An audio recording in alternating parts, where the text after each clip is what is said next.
back to my channel. So today I thought I would share some tips on how to read for class. So I was an English major. I just graduated in May. This is the first time I'm not going back.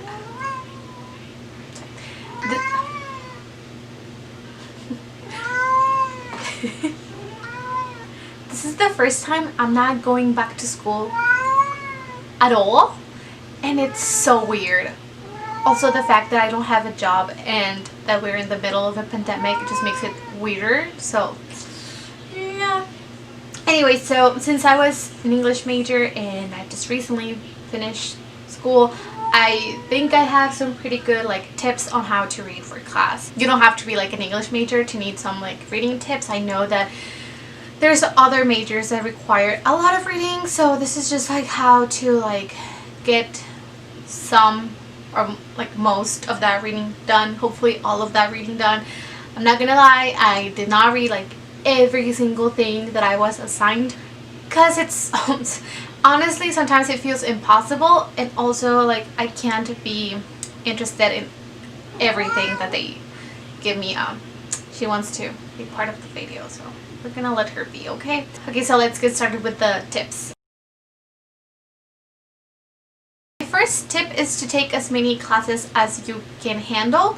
So I know how fast I can read, and I know how many books I can handle in a semester. I know how many normal classes I can handle. So usually I would take 4 or 5 classes depending on how hard the classes were, and I would not take more than 2 literature or English classes, because I know that if I take more than 2 I would go insane. Also, I like to take into consideration that I have to read for all of those classes, and I probably also have to write a lot for those classes. So there's gonna be essays and stuff, so I just know the 2 English classes are the best for me. So be conscious when you're picking. I know that it might be a little bit late for that now, because classes already started or they're about to start, so it might be late for that, but maybe for next semester, or maybe you can switch one of your classes or something. But be conscious of how many classes you can handle. My second tip goes in hand with the first one, and it is to know yourself. So I know that I'm a slow reader. I am faster than the average person, but I am slower than I don't know, what my professors think I can handle. So yeah, just know how fast you can read, how slow you read, and also know what you like more. So I know that American Lit is not my favorite, and I enjoy English literature more. So I would take an American class with a Shakespeare class, and that way if I get tired of the American literature I would read some Shakespeare, and it would be a little bit more fun. So I would fool myself into reading more because I'm enjoying it, but I'm still reading for class. And that's just because I know that I enjoy English literature more. Also, when I'm taking a romantic or Victorian, it's so much fun, so I combine that with something that I know I'm not gonna enjoy as much, and that's usually American Lit. I enjoy some American authors like Edgar Allan Poe, Sylvia Plath. Sylvia Plath is American, right? If I'm wrong, then come for me. I don't love American literature, okay? Sorry. But I'm pretty sure she is.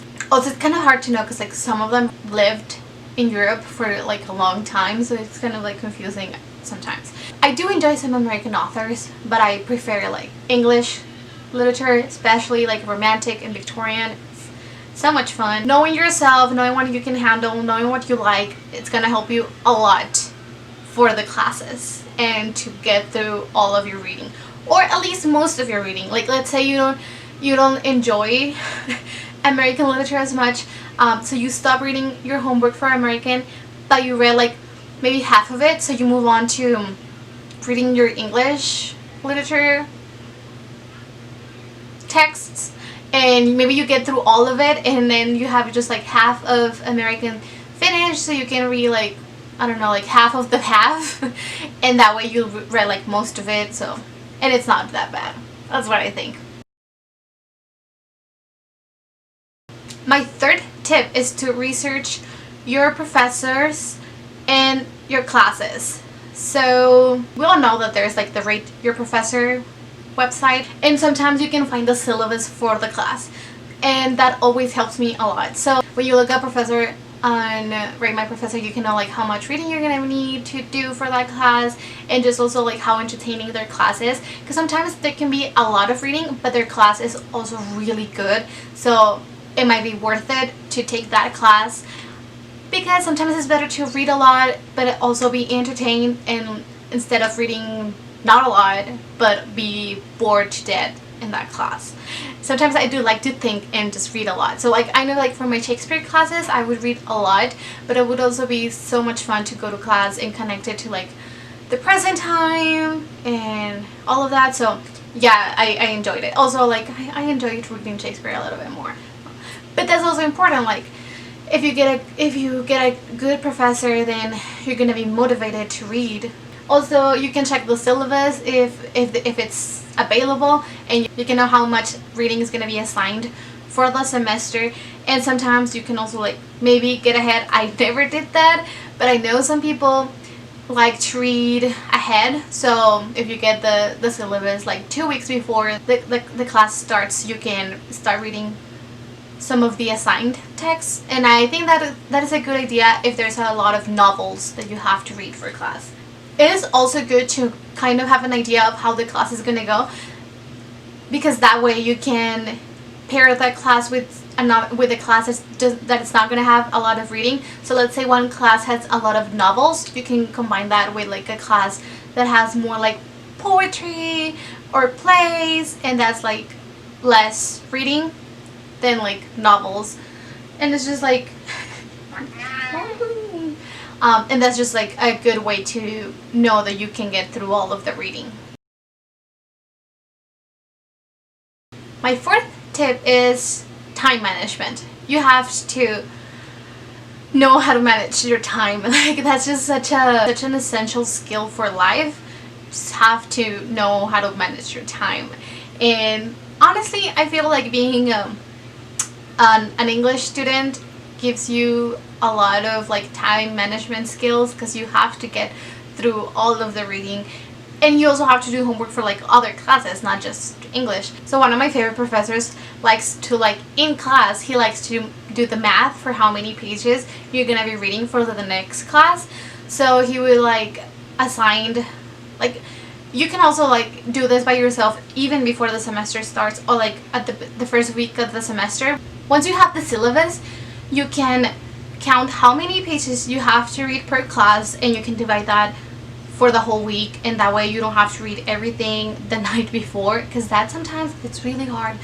I'm not gonna lie, I did that most of the time, but when I divided my reading throughout the week, it was so much better, and you can really be more critical of what you're reading, and that's way better for class, because you can go and have an idea of like what's going on. It's better to divide that, and that's so helpful. So yeah, think about how many pages you have to read per class and divide that by the week, and you're gonna probably get through all of your reading. Also, like assigned a time for reading. If you know how fast you read, you can know how much time it's going to take you to read a certain amount of pages.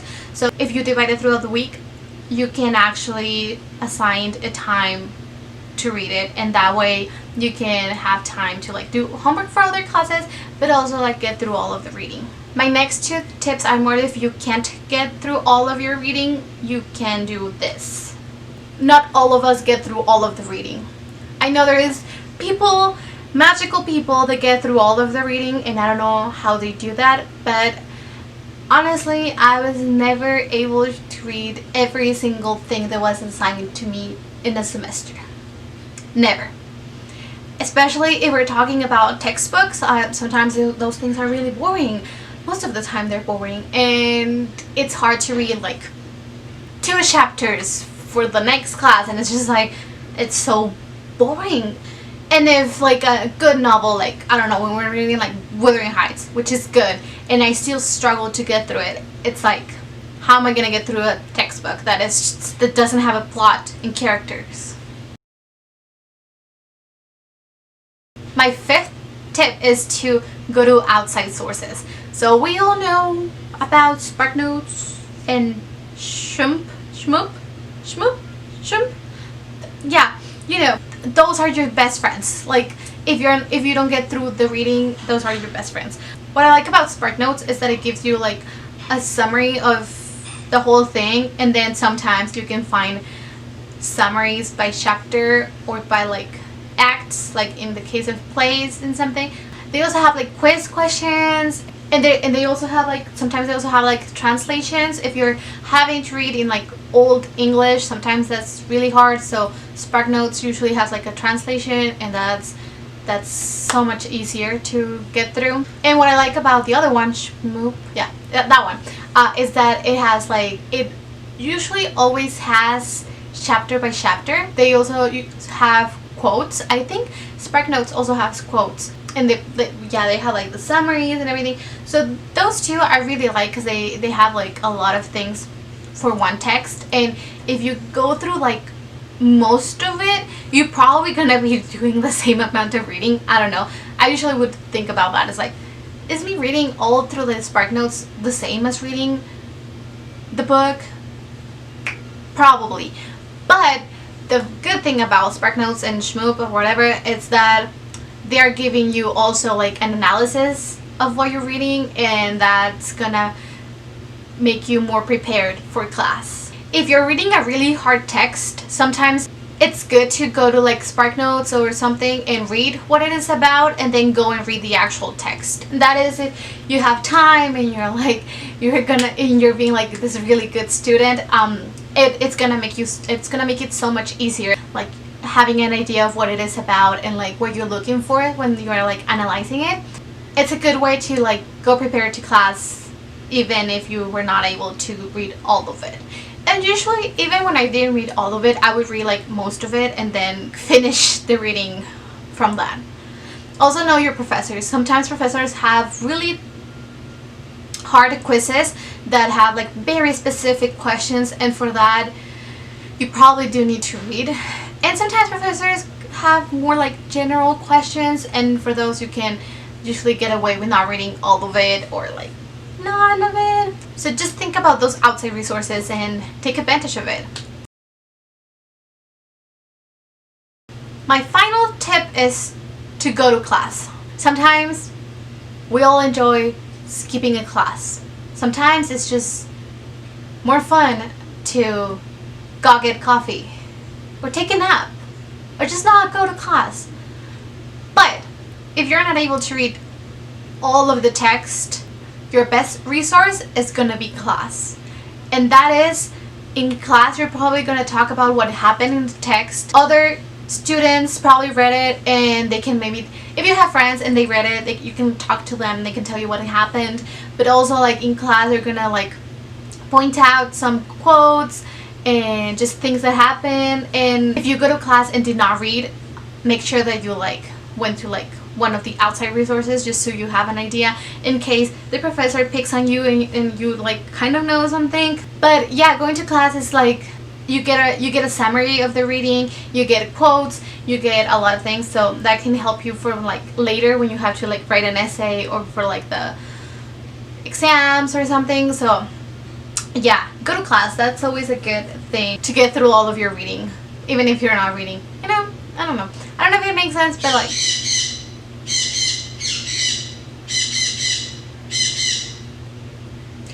for me, it kind of makes sense. I guess bonus tip is for those of us that really also like reading for fun, and you want to read for fun, but you also want to do your reading for a class. That is really hard. So what I'm gonna say about that is to not pressure yourself to read all of the new releases. You're not gonna be able to read everything that is coming out, and you're probably not gonna be able to read for fun as much as you used to. So keep that in mind. Before I took like more literature classes, I was able to read almost as normal, like the fun books. But then as I got into like more literature classes and they were harder and everything, I would probably read like 1 or 2 books a semester. And that's okay. You don't have to read like 50 books in one semester, like fun books, because you also have to think about all of the reading you're doing for class. It took me a while to consider like the reading I was doing for class, but I am reading books for class, and those also count for my reading of the year. Like it's okay to not read a lot of like fantasy, contemporary, romance, like if you can't. Like if you're a fast reader and you can do it, like, just go ahead and do it. But if you can't, it's okay. You don't have to read all of the new releases. You're gonna have time during your breaks. Take advantage of your breaks. That's when you can do all of the fun reading. Also, sometimes I would be extremely nerdy and I would read like 10 pages of what I had to read for class and a chapter of a fun book. So if you're reading a really good book and you're like, I just really want to finish it, use it as a reward. Read for class, then reward yourself with a fun book. I'm the kind of person that likes to be rewarded, so usually I do create a reward system for myself. And since I am like this crazy book lady, I reward myself with books. So those are all of my tips on how to read for class and how to like incorporate a little bit of fun reading. If you would like to know more about how I managed my classes and how I annotated, how to take good notes for English classes, let me know. That would probably help you, like even if you're not an English major, it's just note taking. But yeah, I think I took pretty good notes in some of my classes, especially the ones that I really liked. Like if I really enjoy a class or a book, I'm gonna take really good notes. If I don't love it, I am gonna take notes because I'm gonna need the help, but at the same time I'm like, I'm bored of this, so depends a lot. But yeah, so let me know that. Also, I was thinking of creating a series where I talk about classics, so a little bit of an outside resource for you. So talk about like Shakespeare plays. I'm looking that way because that's where I have my classics. Frankenstein. My camera died, so we're just gonna finish this here. But yeah, if you want like for me to create some like outside resource for some of the classics, so like Frankenstein, the Shakespeare plays, I don't know, I know more of like English literature, like the Romantics, Victorian era and all that, but like I could also try some American if you want. Yeah, I could do that. I could start like a series like that. I can just like talk about what they're about and a little bit of like an analysis and stuff. So let me know if you like that. So that is it. Give this video a thumbs up if you found it helpful. Thank you so much for watching, and I'll see you next time with a new video. Bye.